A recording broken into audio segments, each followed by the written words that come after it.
people in UNZASU have been striving to make sure it reaches international standards. University of Zambia is ranked about 50th university in Africa. What do you have that is going to lift UNZA from being number 50 to, let's say, top 10? Realistically, not just for a vote, realistically. Thank you very much for that question, Suilanji. I'd like to remind you that we are in the 21st century. Students, this is the father of institution, the University of Zambia. Before I go further, allow me to talk about directly the lecture theaters. I don't know if you are aware that each student this far pays up to 70 kwacha annually towards renovations, or maintenance, I should call it. And according to my calculation, the students that we have at the moment, registered students, they're about 21,266 full-time and distance students. Now, among these students, we only have about 15,000 full-time students. The rest of the students are unregistered. Therefore, with my calculation that I have at the moment, it gives us to about 1,050,000. That's about $1 billion old currency. This money is intended to maintain the lecture theaters, which is an obligation by management. And if no student knows about this, you should know now. The money has to go where it's supposed to be. I would give an example of the president that we had, Ali Tunkara. He had performed some misappropriation of funds with government, area member of parliament here, with the 50,000 that he had. He was taken to justice. Now, he's not part of the students. He was expelled. It's high time we took accountable with the responsibility in affairs of student money. Suilanji, I know you want to ask me questions, but I want to make it clear to students. I've been here long enough to understand affairs.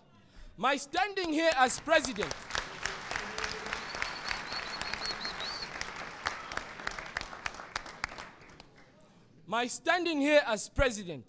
comes with great sign-or-show, hope, comes with great deals of service.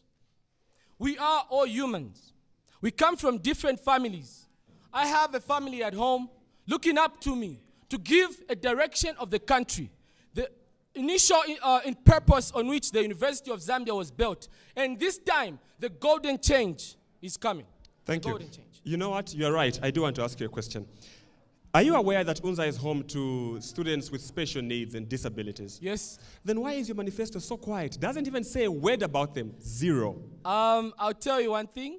I did that on purpose because I wanted you to ask me.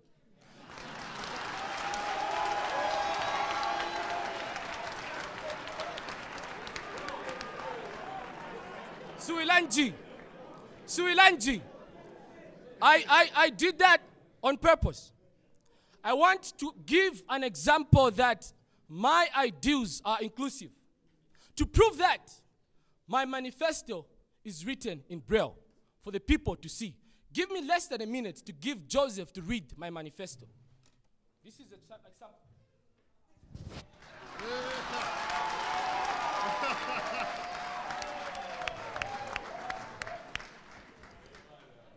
You know what? Let me give Joseph a microphone.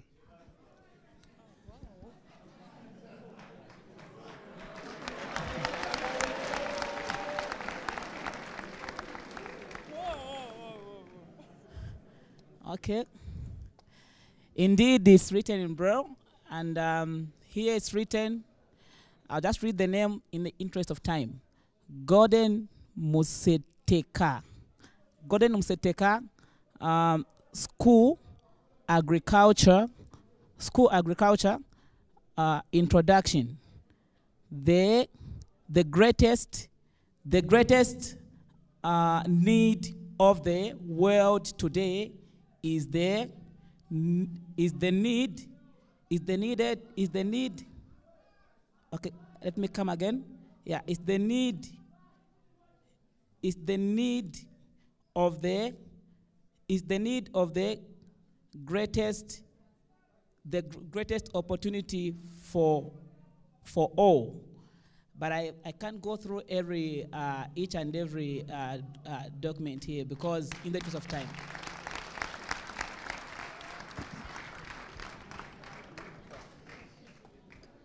Thank you very much, Gordon. Yes, sir. Thank you. Please, Am I done? please take your seat. We'll call you for your final argument. I have a lot for you guys. President 123 is my level, and I'll explain everything. Thank you. Thank you. Okay, so that was Gordon Museteka, vying for president of the University of Zambia Students Union. Thank you so much, the gentleman there. Thank you so much for that effort. Now let's turn our attention to our next candidate, and that is Felix Mbewe. Felix, can I have Felix Mbewe?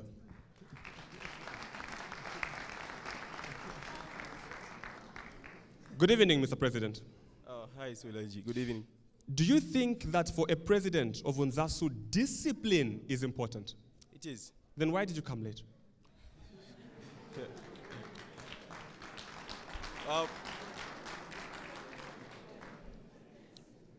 Actually, it wasn't my fault to be late here. It wasn't your fault. So just from there, when things go wrong at UNZASU, it wasn't my fault. When people don't have places to sleep, it wasn't my fault. It's not your fault. When students demonstrate and break vehicles, it wasn't my fault. When people are beaten, Mr. President, what are you going to do? It wasn't my fault. As president, aren't you supposed to lead by example and take responsibility for your actions? Sure. Then why are you failing? It's a different scenario. Don't answer that. What's your priority? Okay, thank you so much, Swilanji. Felix Mbewe, as you said, Swilanji, are my names. Per machine is a slogan. And that implies, it tells a lot about what I want to do. For any person to deliver or to work, you should understand the system. And the University of Zambia is not solely an independent school, but it is under government. Now, being a public institution, what it implies is this. Whatever that happens here at UNZA must be in line with what is stipulated in the government gazette. So, my priorities now are these, Swilanji. To students, the machine, as you know, it's any tool that makes work easier. Therefore, I would want to be that tool that will make your stay here at UNZA easier. But how? That's a question. So, the major duty that we have as unionists or as presidents is to represent students. But the way we can only represent you is knowing what is of interest to you. For example, Swilanji, you just asked me about me being here. That is like a very good thing. I was supposed to be here on time. I won't dwell on that much, but let me get to the nitty-gritty of the matter here. Students and fellow intellectuals, one thing that I would urge you is when it comes to issues that we need to articulate to you, we've seen what has been there before. And I think what is lacking, if you can check almost all our manifestos, they constitute almost the same things through and through. But what is lacking is implementation. So here is a man that can implement. Probably you might be asking to say, how are you going to deliver?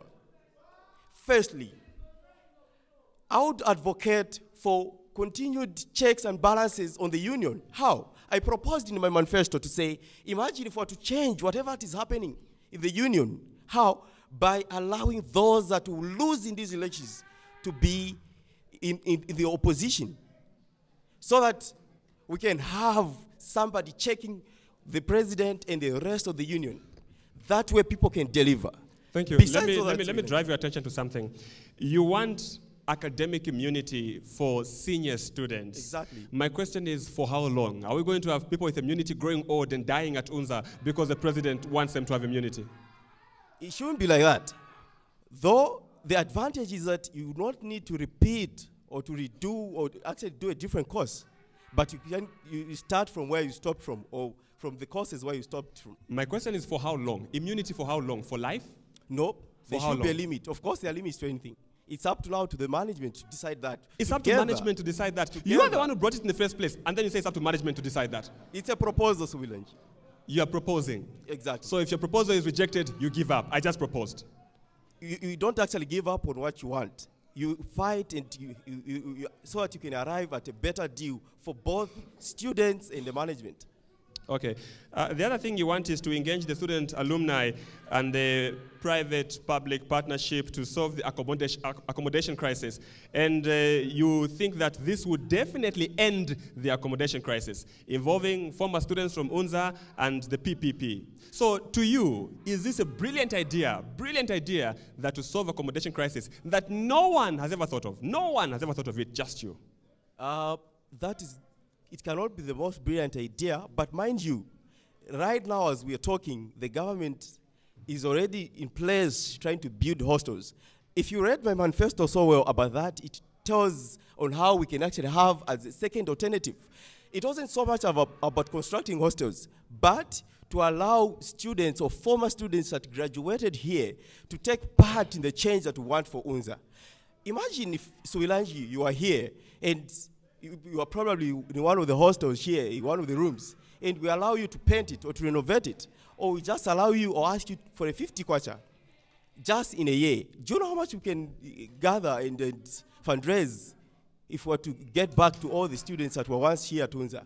I think those can be initiatives that we can initiate as UNZASU. Thank you. My last question to you. One word, true or false? You want to send government inspectors to go and inspect all boarding houses to determine whether they're fit for habitation. True or false? It's not me to send. That's false. It's false. It's in your manifesto and you're saying it's false. It is. Can someone give me his manifesto? I'm not sure I have it, but I know that that's in your manifesto. You are saying you want to send government inspectors to go and inspect boarding houses. Can I clarify that, Will? Please do. Wow, look for the manifesto. Please do. Students, if you understand how the laws work here in Zambia, you can bet me. I said we should allow and bring back the Lusaka City Council to be in the forefront actually of inspecting the standards of boarding houses. It is not the duty of the union to do that. Our duty is to be there for you students. For student occupation. Sure. You are not being honest. Should students engage. vote for someone who lies? I said we engage. Yes or no? Should students vote for someone who lies? No, they shouldn't. So they shouldn't vote for you. Thank you very much. Please take your seat. You're still watching the presidential debates here at the University of Zambia.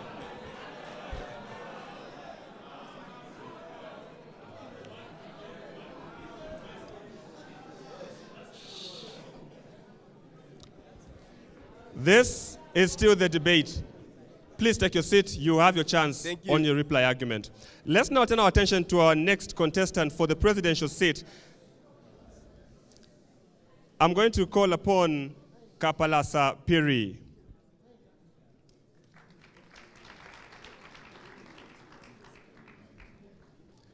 Good evening, Mr. President. Good evening, Suelanji. I'm very fine. Your priority for UNZA students? My priority for UNZA students is coming up with innovative plans and initiative plans on how I'm going to create accommodation for my students. There's been concern that you're involved in some corrupt activities. Is that true? That is false. It's false. Yes. Okay, I won't push that much. You intend to empower the economic welfare of students by introducing economic schemes. Give me 3 of these economic schemes that you want to bring out to empower students. I did not say I want to bring economic schemes. I said I want to empower students. I want to empower students economically. I didn't talk about a scheme in my manifesto. Okay, let me go to your next question while I look for your manifesto. Yes. The other thing you want is to bring internet to every boarding house. How exactly is the funding going to work around that internet? In boarding houses, students are paying over 700 kwacha in Kalundu and in Handsworth. And when you go to Kalingalinga, the students who are paying about 300 kwacha to 400 kwacha. Now, Suelanji, if you come and negotiate with the city council, if we as the union sit down with the city council and come up with rules and regulations to regulate what boarding houses should institute or constitute before they actually called boarding houses, we are going to include a clause that will be an internet clause. And in this clause, we have to make sure that each boarding house, before it's declared a boarding house, should be able to provide internet to the people in the boarding house. Because you see, if you go to a boarding house, let's say with 5 rooms, in 5 rooms, there are about 20 people. in total because there's 4 people in each room. And from one room, you're able to rent a whole house from the money that is paid in one room. So are you telling me a person who is renting out a boarding house can be that greedy as to not provide internet to the students? I think if we put it in our rules, we put it in our regulations, we should be able to agree with the city council and they can bring those, they should be able to bring those rules on board. So that is what I suggest. You denied the schemes. I found your manifesto. This is what it says. As UNZASU president, I plan to improve students' economic welfare by empowering them through various schemes that aim to encourage economic independence of students. Yes. Okay. Should students vote for people who lie? Economic.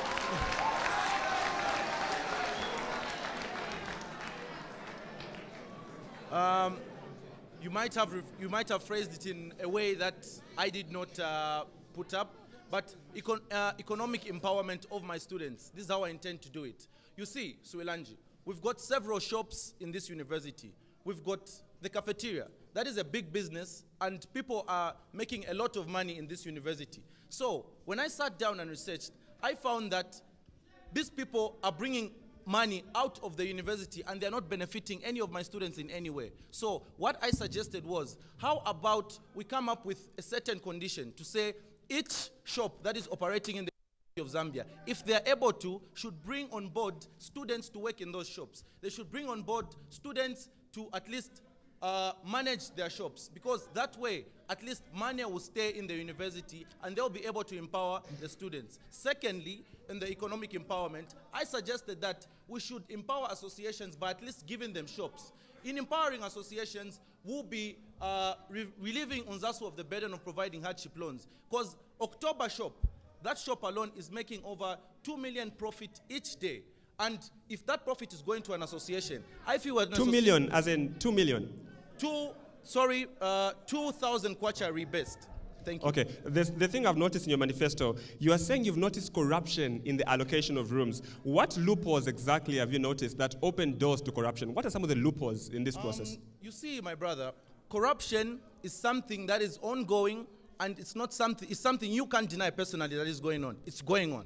And for us to give corruption a blind eye, we'll be killing ourselves. So what I suggested for room allocation was we should come up with independent and predicted bodies to come and allocate rooms here in the University of Zambia, so that we don't have people predicted to sit on those boards. You've been a student of UNZA for how long? I've been a student of UNZA for 3 years. 3 years. In your individual capacity, what have you done for UNZA as an individual so far? As an independent student in the University of Zambia, I have taken up several responsibilities. When you go to Kalingalinga, there's Kalingalinga 4. I went there personally when they were facing a sanitation problem. And they called me because I was an aspiring candidate. This was recently. And I went there and they called me to say, contribute, we have to renovate our toilets and showers. But I told them, that is not the way I work. I'll give you an innovative plan. I'll give you a plan on how you can renovate these hostels. And I told their whole rep to say, can you come up with a letter and write to these entrepreneurs who are here running businesses in the university? And I'm very happy to say that my suggestion has worked, and the people who are running the Shawarma Hub are going to renovate the toilets, and they're adopting that hostel to ensure sanitation is always at par here in the university. Thank you, Mr. President. Thank you very much. Okay, so that was the other presidential candidate who is vying for a place to be president of the University of Zambia Students' Union. So many students making noise outside shows you that each and every student is making this election their personal business. And each and every one of these candidates must do a very good job if at all they are to get the top seat. Let's go to our next candidate, Shepherd. Mr. President, please.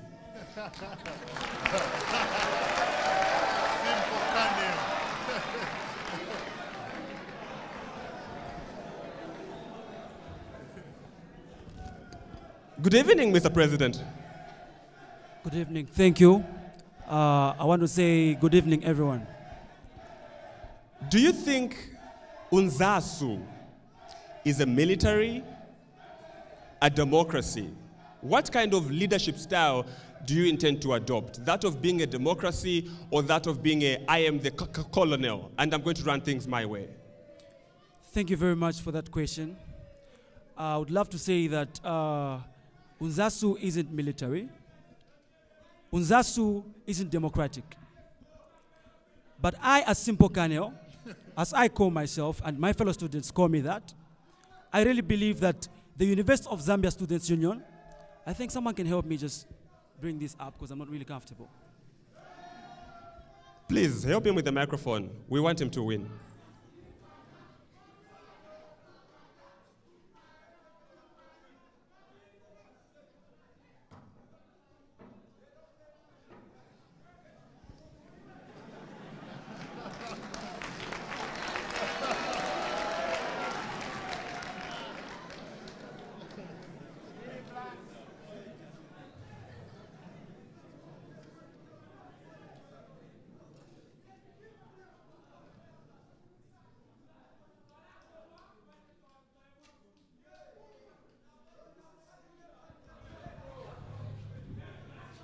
This is much better.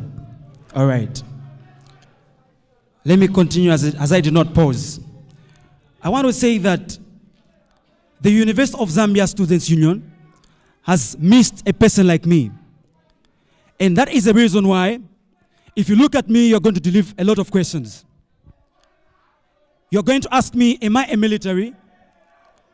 Hello? Okay, it looks like there's a technical failure somewhere.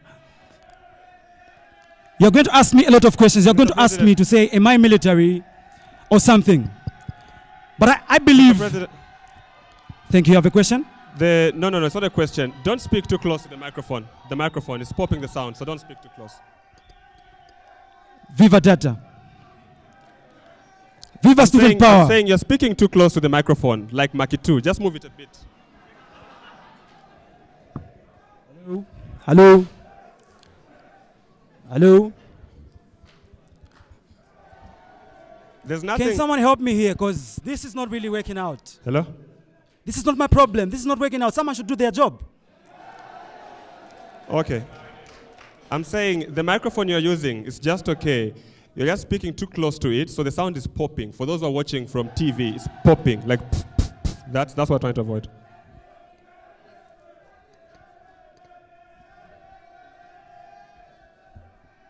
This is what I was waiting for. Let me continue. I want to say that the University of Zambia Students' Union has been missing an important piece. A piece that looks like me. And hence, that's the reason why my interviewer is asking me a question, is UNZASU needing a person like me who looks like a military? But the most important thing that we should look at is that what matters is the affair of the students. It does not matter me looking like this, like a Kaneo. It does not matter me looking like Kapalasa, wearing a jacket or a suit. What matters is me protecting the interests of the students. Thank you very much. Let me continue. I want to tell you that right now, I don't stay in school. I was late because I come from John Lane. Now, that is an impact of not having accommodation. I'm not accommodated, and hence, I was late. This is the biggest problem that students at the University of Zambia are facing. And I'm in this problem, I feel this problem, all right? And I know, having felt the pains and the antagonistic problems, the antagonistic effects of not being accommodated, I can bring about accommodation. Hence, my number one priority in my manifesto being accommodation. Thank you very much. Thank you. I've got a question on your accommodation plan. According to you, just tell me, how long is the office of president for UNZASU? Come again? What is the tenure of office for UNZASU president? The term of office? Yes. It is an academic year, a single academic year. For me, like for those who are in third years, like me, doing adult education, definitely I'm going to be there for one academic year. Good, thank you. That's what I was waiting for. So the term of office is one academic year, but the plan that you have here says that you want to engage management to solve the issue of accommodation by having a program that's going to run for 5 years building hostels. So it means that in your 1 year, students will not have a solution to the accommodation crisis. In your 1 year. Thank you very much. That is a very wrong reading of my manifesto. I think I should read it myself. Now, let me continue. We are all intellectuals here, right? And I believe that we've gone through the plan and the policies of the University of Zambia. Now, what he's talking about is talking about the 5-year plan, the strategic plan 2013-2017, which says, objective number 5, it says the university management is going to make sure that they build 10,000 bed spaces for the students. And the question is, what has been done? And therefore, as the next CEO of UNZASU,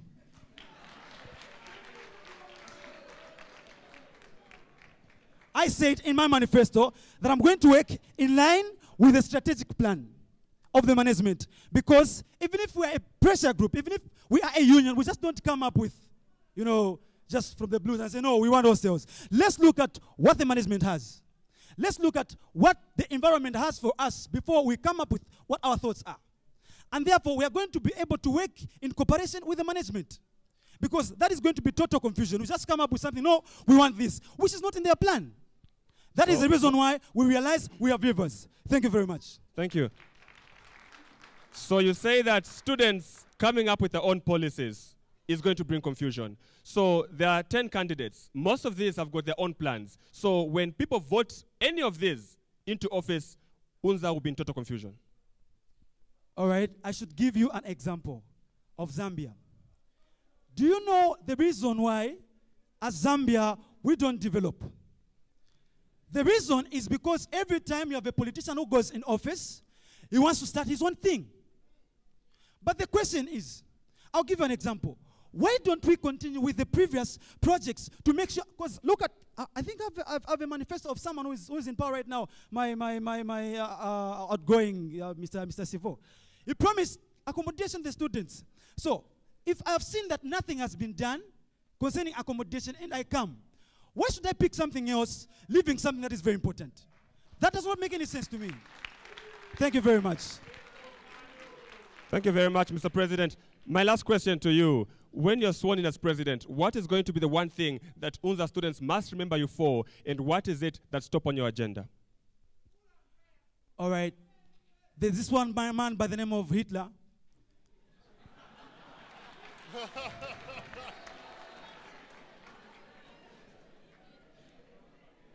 I want to assure UNZA, and I want to assure the nation, that UNZA has not lost. We have just been struck by the November criminals. For those who know history, they know what I'm talking about. We have the solution to our own problems. And the thing that we need is to have someone who can present our solutions, because you guys are intellectuals. You have solutions on the fingertips of your hands.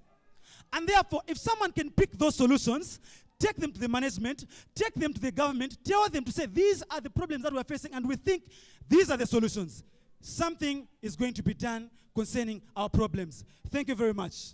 Thank you, Mr. President. Thank you. Okay, so that was the presidential candidate. He wants to be your president. The question is, does he deserve your vote? Do you feel that he is going to take UNZA one step ahead? The decision is ultimately for you. Let's go to our next candidate. Please welcome Makondo Brian.